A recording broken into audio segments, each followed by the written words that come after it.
Gaspard a 5 ans, donc une date par année. Octobre 2010, c'est la création du collectif Gaspard, lorsque l'annonce du projet paraît dans la presse. 2011, c'est l'appel d'offres qui est lancé par l'État. Et Gaspard dépose une saisine auprès de la Commission nationale du débat public qui a été rejetée, mais qui aurait dû, à notre sens, être mieux étudiée. Parce que l'actualité nous donne toujours raison au final. Vous le savez peut-être, la Commission européenne a décidé d'ouvrir une enquête approfondie sur le sujet. Et déjà dans la saisine qui avait été élaborée avec Roger Beaufort, on soulevait le problème qu'il n'y avait pas eu d'autres alternatives à ce projet suffisamment étudiées. En fait, ça avait même été complètement éludé. La Commission européenne nous donne raison aujourd'hui puisqu'il demande une enquête approfondie, en particulier sur le financement, bien sûr, mais aussi sur les autres alternatives. Donc ça, c'était en 2011.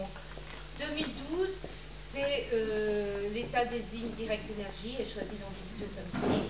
Et nous décidons, en réponse à cela, d'élaborer un scénario alternatif pour faire pendant au pacte électrique. Ce scénario, nous le restituons en 2013.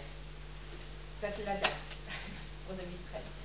En septembre 2014, 2 dates à retenir. Le 9 septembre, Mediapart révèle une lettre du préfet de région, donc de l'État, qui s'adresse à RTE et qui demande donc au directeur de RTE d'abandonner toute étude de faisabilité sur des interconnexions Irlande-France, en particulier Bretagne, en donnant plus ou moins raison à Gaspard, disant que ce serait d'un intérêt économique extrêmement intéressant pour la Bretagne.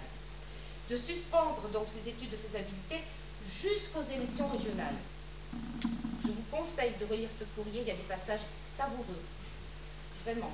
Et puis nous sommes aux élections régionales, donc est-ce que demain le préfet va demander de reprendre les études? Enfin, on ne sait pas. Mais septembre 2014, le 15, c'est aussi l'ouverture de l'enquête publique. Alors là, pour le coup, nous avions demandé des renseignements, ça faisait 4 ans, nous avions demandé des données, et là, pour le coup, on a été servis. Hein. Parce que si on avait vraiment voulu prendre connaissance de tous les documents, il nous aurait fallu un bon mois et demi avant de pouvoir comprendre et rentrer vraiment dans le dossier. Et puis 2015, pour nous, c'est l'actualisation du scénario, parce que ça fait 2 ans que nous demandons à l'État et à la région de réactualiser le pacte électrique breton.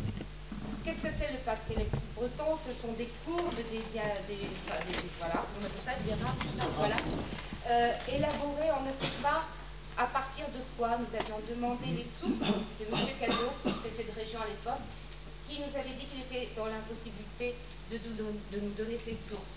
Les sources, nous les avons trouvées, ce sont tout simplement les données institutionnelles de RTE qui étudient les courbes de consommation, de production en France, bref. Donc il y a des tableurs, en gros, hein, je résume tout le travail que tu fais, mais pour moi c'est presque aussi simple que ça. Il y a des tableurs, on rentre les données et on arrive à des résultats qu'il faut interpréter. C'est ce que nous avons fait en 2013 et depuis 2013, nous demandons à l'État et la région d'en faire de même. Nous n'essuyons que des refus. On nous reproche, mais pourquoi n'allez-vous pas à la conférence bretonne de l'énergie? Ça se fait en toute transparence.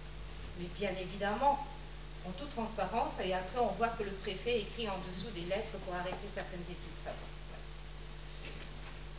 Aujourd'hui, c'est pour nous une journée extrêmement importante parce que est-ce qu'on s'est trompé en 2012? Est-ce que notre scénario tient toujours la route? Donc oui, tient la route et vous allez voir la démonstration de Roger Beaufort va dans ce sens. Donc ça, c'est la première intervention, comme tu le disais tout à l'heure, la première étape qui va durer à peu près 3/4 d'heure. Après, on vous propose un échange justement avec Roger parce que il y a des questions qu'on n'ose pas parfois poser. Qu'est-ce que ça veut dire une chance sur 10? N-1. Et pourtant, si on n'a pas connaissance de ces paramètres, on ne peut pas tout comprendre. Donc, n'hésitez pas à poser les questions, même si elles vous semblent anodines, elles ne le sont pas. Elles sont importantes, ce sont les pièces du puzzle qui permettent à la fin de dégager une vue d'ensemble. Et puis, le troisième temps, donc, comme tu le disais également, on reprendra avec vous, si vous le souhaitez, le questionnaire que nous avons communiqué aux candidats.